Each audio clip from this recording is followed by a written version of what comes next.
Hey, I want to say, hey, Jude. I was going to start singing. That's really funny. Hey, welcome back to Nightly Nonsense, where we try to give you some sense out of the nonsense around you. Listen, there's a lot of nonsense, right? Our world is not getting better, regardless of what some people try to tell you. We are not waiting for it to get to a great place of utopia and then Jesus is going to come down and reign, right?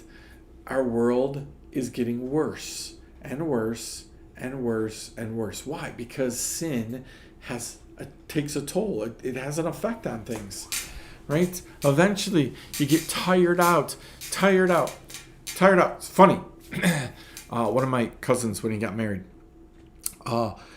he was at the reception, and immediately his new brother-in-laws grabbed him, held him down, and put an official, authentic cast iron ball and chain on him that he could not get out of. The old-fashioned key ones that you couldn't get out of.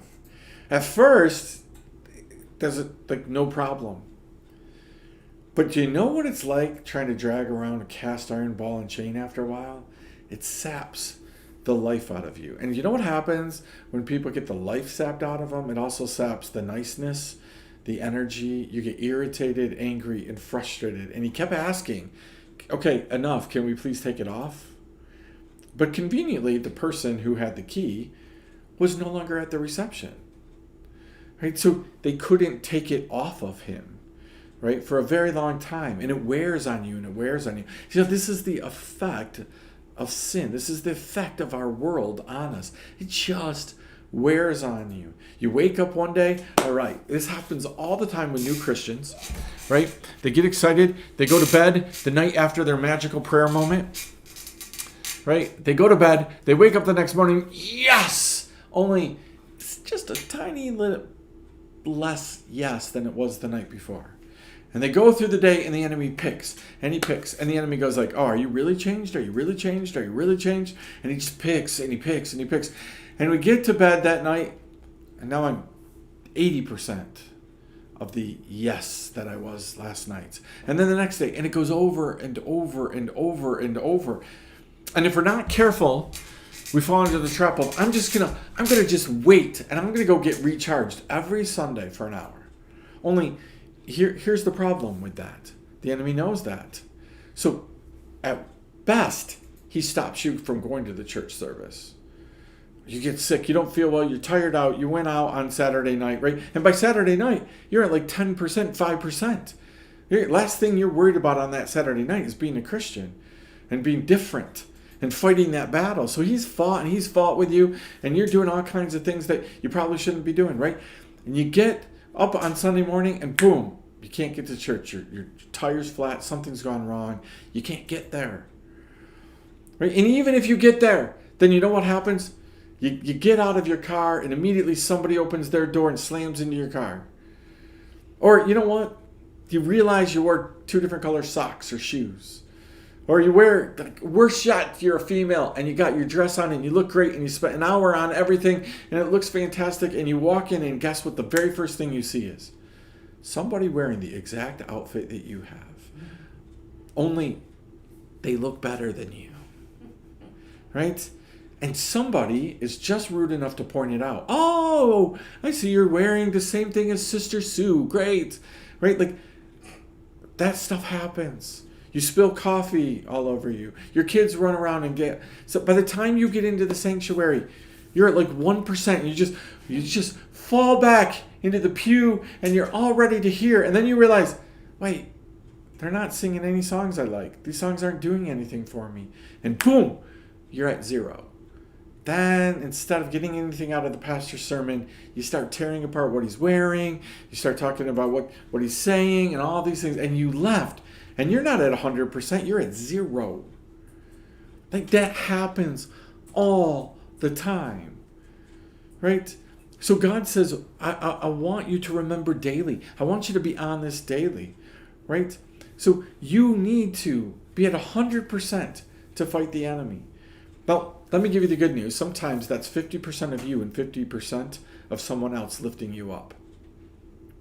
Sometimes we've got 90% to go in the day, and so we send out a request to our prayer buddies, and they make up the next 10%. They help us, right? They infuse life into us. Sometimes we get to the devotions.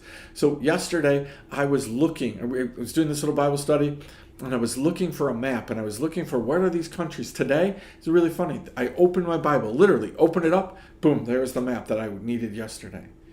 Right? Sometimes God just gives us what we need. He fills in. Right? We get the right scripture, the right time, the right worship. Like, we've got to be going on minute to minute. Am I doing the things to keep refreshed? Let me end with this. The enemy is not going to get tired out. You aren't wearing him out, just for the record. He's not going to wrestle with you and go, okay, uncle, right, you beat me. He's going to come back. He's going to come back.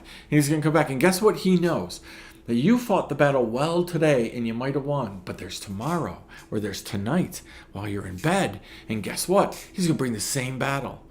So isn't it funny? I think it's amazing how many times people text me, call me, talk to me, and they say, Andy, man, I'm so excited. I didn't tell this person what I thought about them, right? I fought the battle like I really wanted to, and I was so good. And then, you know what they tell me the next day?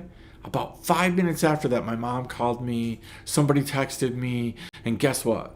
It all went poof. Because the enemy's like, okay, you want to boast in anything other than Christ, and guess what? I'll come at you the next time harder, and he'll sneak in the back door, right?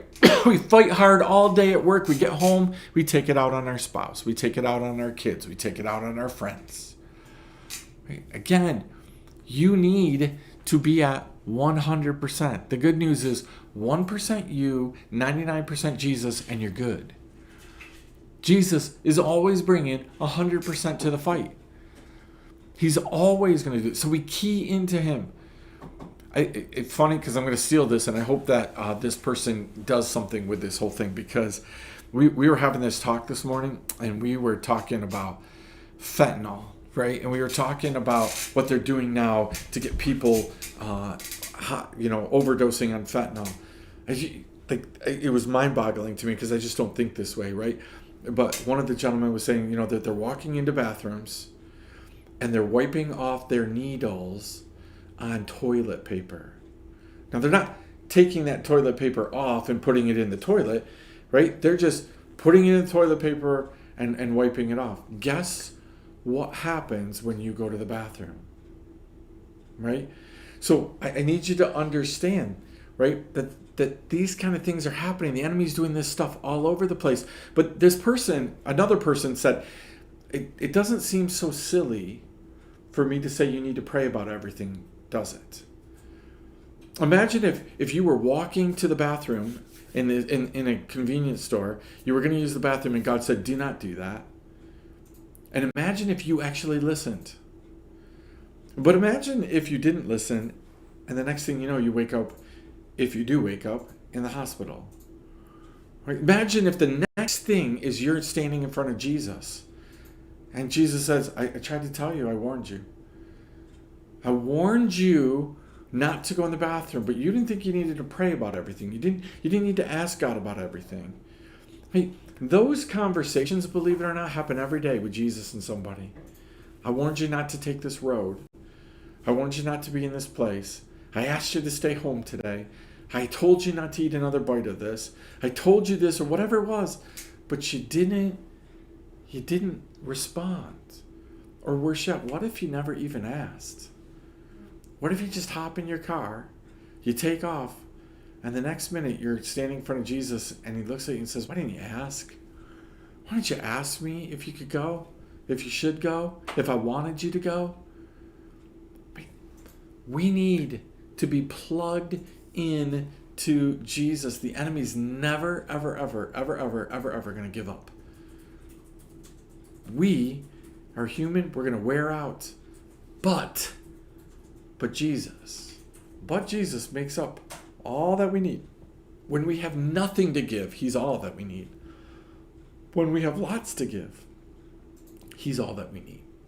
Chew on that for a little bit. We'll see you next time. Nightly Nonsense.